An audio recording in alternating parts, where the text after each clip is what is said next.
ठंड में गरीब के घर आई नई रजाई। पार्वती देखो, मैं अभी शॉपिंग करने के लिए जा रही हूँ, ठीक है? तुम थोड़ा घर का ध्यान रखना, बच्चे स्कूल से आ जाएंगे तो उन्हें खाना खिला देना।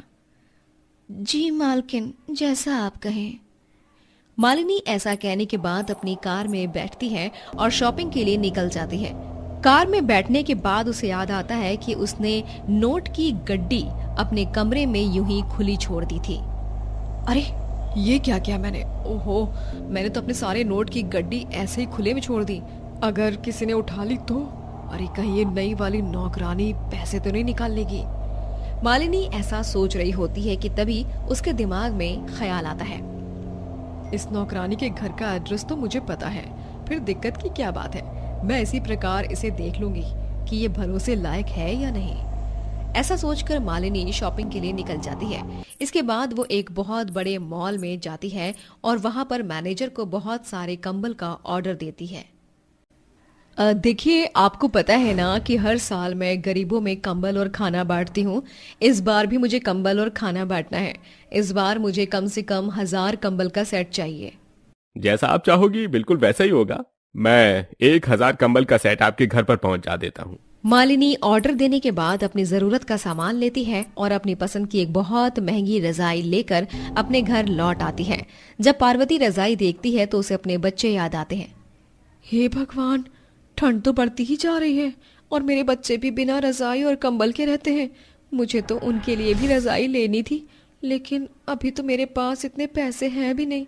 अब मैं क्या करूं? पार्वती थोड़ी सी परेशान हो जाती है। इसी के चलते मालिनी जब पार्वती का चेहरा देखती है तो उसे कुछ समझ नहीं आता। क्या हुआ पार्वती, तेरे चेहरे के 12 क्यों बजे हैं? बस ऐसे ही मालकिन, मैंने सारा काम कर दिया है, अब मैं जा रही हूँ। मेरे बच्चे घर में मेरा इंतजार कर रहे होंगे। पार्वती जब घर पर आती है तो उसके बच्चे धूप में आंगन में बैठे हुए उसे नजर आते हैं। दोनों यहाँ पर क्यों बैठे हो तुम? हाँ, घर के अंदर बैठकर पढ़ाई क्यों नहीं कर रहे हो? माँ, अंदर बहुत ठंडा लग रहा है, कम से कम बाहर आंगन में धूप है, इसीलिए हम लोग यहाँ बैठकर काम कर रहे हैं। हाँ माँ, हमारे सभी दोस्तों के पास अच्छे अच्छे स्वेटर हैं और हमारे पास कुछ भी नहीं है, सिर्फ एक चादर है। रात को उसमें भी बहुत ठंड लगती है माँ। परेशान क्यों हो रहे हो तुम? चिंता मत करो, मैं बहुत जल्दी एक रजाई लूंगी और फिर हम उसे गरम गरम ओढ़ेंगे, बहुत आराम से सोएंगे रजाई में। ये सुनकर दोनों बच्चे आराम से धूप में बैठकर पढ़ाई करते रहते हैं। तो वही पार्वती चुपचाप घर के अंदर जाती है और खाना बनाने लगती है। तभी राजेश भी काम पर से वापस आ जाता है। क्या बना रही हो? जल्दी से मुझे खाने को दे दो, बहुत जोर से भूख लगी है। आप हाथ मुंह धो लीजिए ना, मैं अभी आपके लिए खाना परोस देती हूँ। पार्वती ऐसा कहकर कुछ ही देर में राजेश को खाना परोस देती है, जिसके बाद वो अपने बच्चों को भी खाना खिलाती है। ऐसे ही देखते शाम हो जाती है और शाम के समय बहुत ज्यादा ठंडी ठंडी हवाएं चलने लगती हैं। दोनों बच्चे घर के अंदर बैठ जाते हैं और वहीं रात का खाना खाने के बाद पार्वती जमीन पर चटाई बिछाकर उस पर बिस्तर लगा देती है और वही फटी पुरानी चादर निकाल लेती है। माँ, इस अकेली चादर में बहुत ठंड लगती है रात को। हाँ माँ, आप नई रजाई कब खरीदोगे माँ? हाँ, मुझे भी पता है कि इस चादर में ठंड लगती होगी, लेकिन जब मेरे दोनों बच्चे मेरे पास होंगे तो उन्हें जरा भी ठंड नहीं लगेगी। चलो तुम दोनों मेरे पास आओ, मैं तुम्हें सुलाता हूँ। राजेश ऐसा कहकर अपने दोनों बच्चों को सुला देता है। दोनों बच्चों के सोने के बाद पार्वती बिना चादर के ही एक कोने में सो जाती है। भाग्यवान, इस तरह बिना चादर के रात को सोओगी तो तुम्हारी तबीयत खराब हो जाएगी। थोड़ा सा कोना लेकर चादर के अंदर आ जाओ। ज्यादा मेरे बच्चों को चादर की जरूरत है। आप तो देख ही रहे हो ना, ठंड कितनी ज्यादा बढ़ रही है। इन्हें अब एक रजाई की जरूरत है। मेहनत कर तो रहा हूँ, जैसे ही मालिक मुझे पैसे दे देंगे मैं उनके लिए एक रजाई जरूर ले आऊंगा। राजेश इस तरह खाने के बाद सो जाता है। अगले दिन जब सब सुबह सुबह उठते हैं तो राजेश अपने काम के लिए निकल जाता है।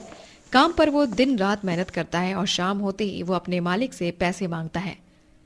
मालिक, मेरे दोनों बच्चे रोजाना ठंड में सोते हैं, मुझे बहुत बुरा लगता है। ऊपर से घर का राशन भी खत्म हो गया है, मजबूरी है, मुझे कुछ पैसे दे दीजिए, चाहे पूरे नहीं थोड़े ही दे दीजिए। अरे जब देखो पैसे ही मांगता रहता है, अभी मेरे पास पैसे नहीं है, कल जब बैंक से लेकर आऊंगा तब दे दूंगा। राजेश का मालिक ऐसा कहकर वहां से चला जाता है, जिसके बाद बेचारा राजेश मायूस होकर वापस घर लौट आता है। क्या हुआ जी, आपका मुंह क्यों लटका हुआ है? मालिक से पैसे मांगे लेकिन उन्होंने पैसे नहीं दिए। अब मैं क्या करूं, अपने बच्चों को ठंड से कैसे बचाऊं? पार्वती भी ये सोचकर थोड़ी चिंतित हो जाती है, लेकिन अब उनके पास और कोई चारा नहीं था। दोनों रात को फिर से चादर ओढ़कर अपने बच्चों को लेकर सो जाते हैं, लेकिन रात में कभी चादर किसी के ऊपर से हटती है तो कभी किसी के ऊपर से हट जाती है। इसी के चलते दोनों के बच्चे बहुत ज्यादा बीमार हो जाते हैं। अरे ये क्या, मेरे बच्चों को तो बुखार चढ़ गया है, अब मैं क्या करूं, कुछ समझ नहीं आ रहा। पार्वती भी अपनी मालकिन से पैसे मांगने की सोचती है, लेकिन वो 1 हफ्ते के लिए विदेश चली जाती है, जिसे पार्वती को बहुत अफसोस होता है। वहीं दूसरी तरफ राजेश का मालिक बड़े ही रो रो कर राजेश को पैसे दे देता है। उस दिन राजेश बहुत खुश होता है और रास्ते में आते हुए बस एक ही बात सोच रहा होता है। आज तो मैं बच्चों के लिए रजाई लेकर ही जाऊंगा। मेरे बच्चे ठंड में बीमार हो गए हैं, मैं उन्हें ऐसे नहीं देख सकता।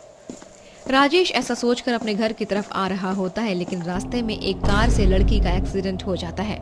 उसको देखकर सभी लोग वहां तमाशा देख रहे होते हैं, लेकिन राजेश से उसकी हालत देखी नहीं जाती। वो उसे फौरन उठाता है और वहां से अस्पताल ले जाता है, जहां वो अपने पैसों से उस लड़की का इलाज करवाता है।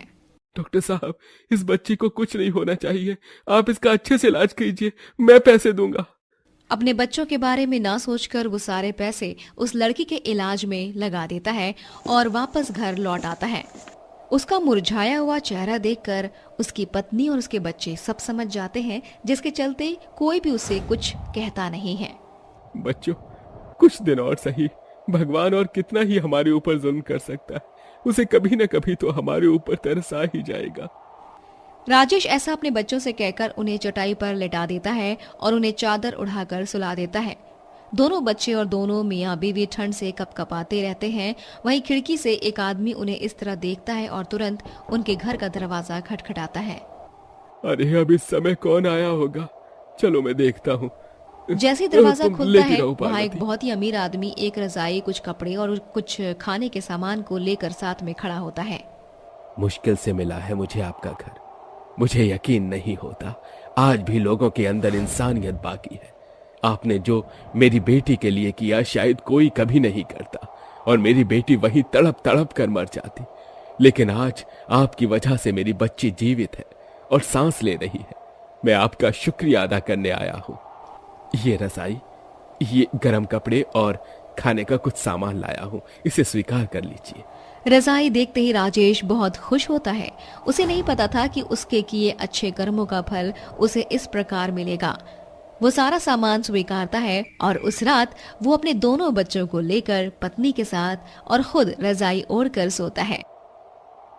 ओहो माँ, आपको ठंड नहीं लग रही क्या? अरे मुझे तो बहुत ठंड लग रही है। माँ चलो ना अंदर। ओहो, तुम तीनों बाहर क्या कर रही हो? मैं झाड़ू लगा रही हूँ, घर के अंदर बैठ जाओ वरना ठंड लग जाएगी तो बुखार हो जाएगा। जब देखो पीछे पीछे घूमती रहती हो माँ करके। तो माँ अंदर चलो ना। अरे बाबा आ रही हूँ। ठंड लग रही है, अंदर चलो, फिर मैं आलू की रोटी बनाकर खिलाऊंगी। ये बल्ले बल्ले, हम तो आलू का पराठा खाएंगे इतने समय बाद। ये तीनों बच्चियां अपनी मामूली सी झोपड़ी के अंदर जाकर बैठ जाती हैं। फिर सविता अपनी बेटियों को आलू की रोटी चाय के साथ बनाकर खिलाती है।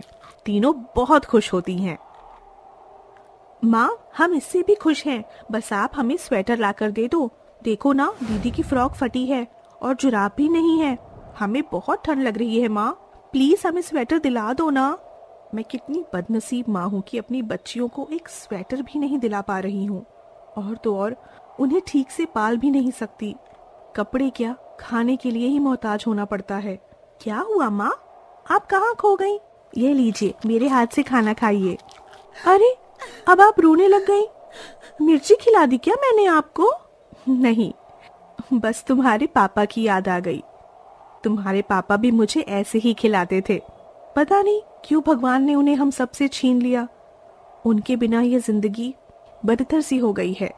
ये गरीबी की जिंदगी कैसे कट रही है, यह सिर्फ भगवान जानते हैं। माँ रो नहीं, हम तीनों हैं ना आपके साथ। हाँ मेरी बच्चियों।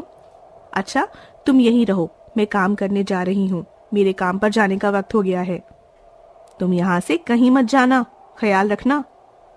ठीक है माँ। सविता अपने काम पर चली जाती है, जहाँ वह कंस्ट्रक्शन साइट पर पत्थर, ईंट, सीमेंट उठाने का काम किया करती थी।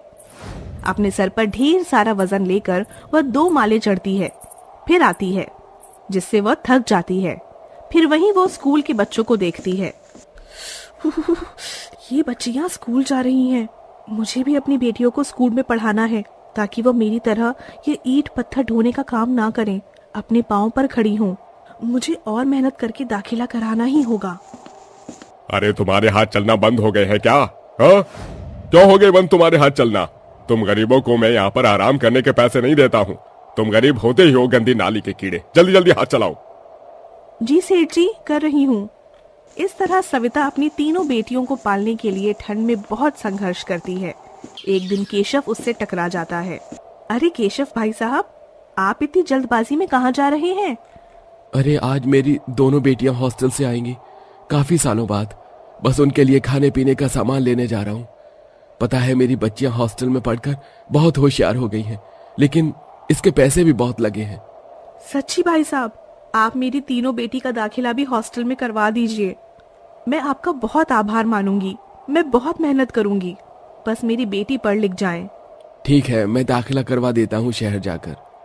फिर सविता और भी ज्यादा मेहनत करने लगती है और ओवर टाइम भी करने लगती है।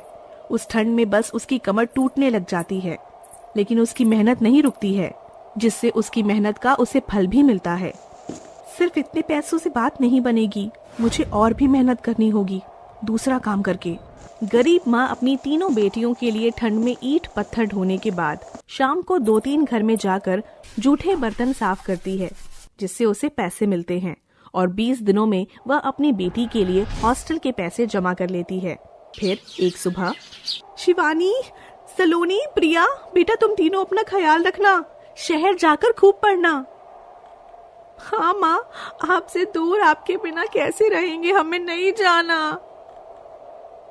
हाँ माँ, हमें नहीं जाना। मेरे बच्चों, समझने की कोशिश करो।